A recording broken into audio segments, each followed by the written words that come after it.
You had a hold on me right from the start. A grip so tight I couldn't tear it apart. Hi, this is Mark Cunningham. We're back with another edition of Beacon Weekly, and we're lucky to have Justin Owen back with us this week after missing last week. I'm a loser. Yeah, Sorry. that's right. I know. Too busy for us. So let's start by talking about something we're really working on right now, which is a big deal and a big focus of ours moving forward. But we're putting aside a dirty dozen. So explain what that dirty dozen is and what the reason we're doing that is. Yeah, so occupational licensing is a big problem. Everybody thinks about your doctor and nurse being licensed, but you have to have a license to do 110 different jobs in Tennessee. Until recently, until we succeeded with our lawsuit and the legislative efforts to repeal it, you had to have a license to wash hair. And so there's still plenty of these ridiculous things on the books. And so we've identified the dirty dozen, the worst 12 examples of this that we're going to roll out between now and the legislative session.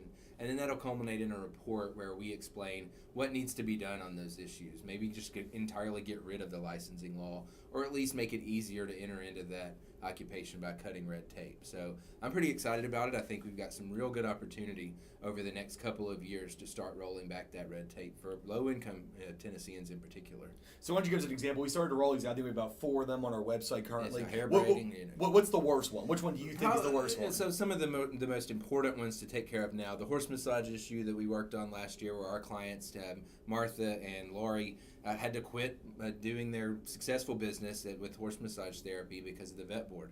And so we temporarily halted that so that we could look at, do we have a certification or some other type of process? We're in the works on that, and I think we'll offer up some good solutions there to solve that problem going forward.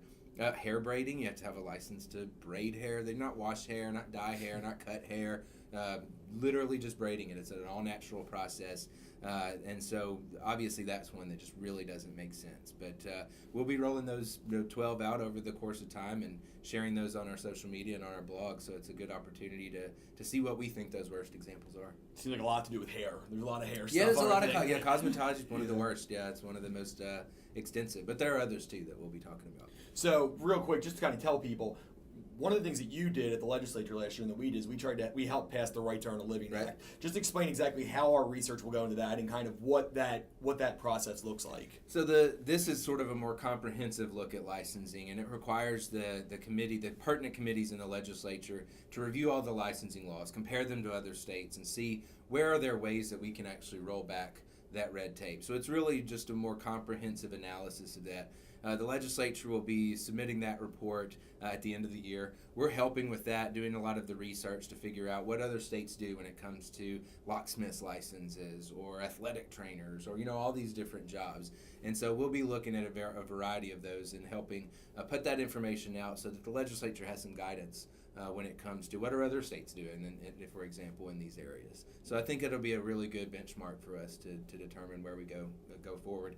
And that's an important issue because up until now, there's never been this comprehensive look at licensing. It's just sort of been this piecemeal approach to it, or people just aren't talking about it at all. So we're really elevating the dialogue on the whole.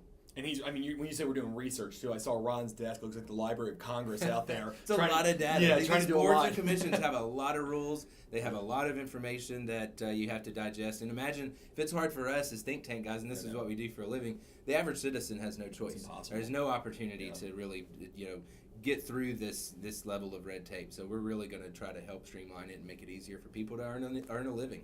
It's a pretty cool job to have. Absolutely. And so the last question is going to be more of a personal question. Tuesday is Halloween, I think, if I get my days right. What's been your favorite costume you ever wore and why? It could be when you were a kid. I don't know if you still dress up. I'm not sure. So when I was a kid, I was Bart Simpson one year, which was really cool. And then a few years ago, my wife and I went as Homer and Marge. So I kind of graduated and came full circle. Oh, wow. So okay, so you just do only Simpsons characters that's for Halloween. Right, that's right. For the last 30 years, just Simpsons characters. Well, that's all the time we have for you. Have a good weekend, a happy Halloween, and we'll talk to you next week. Have a good weekend.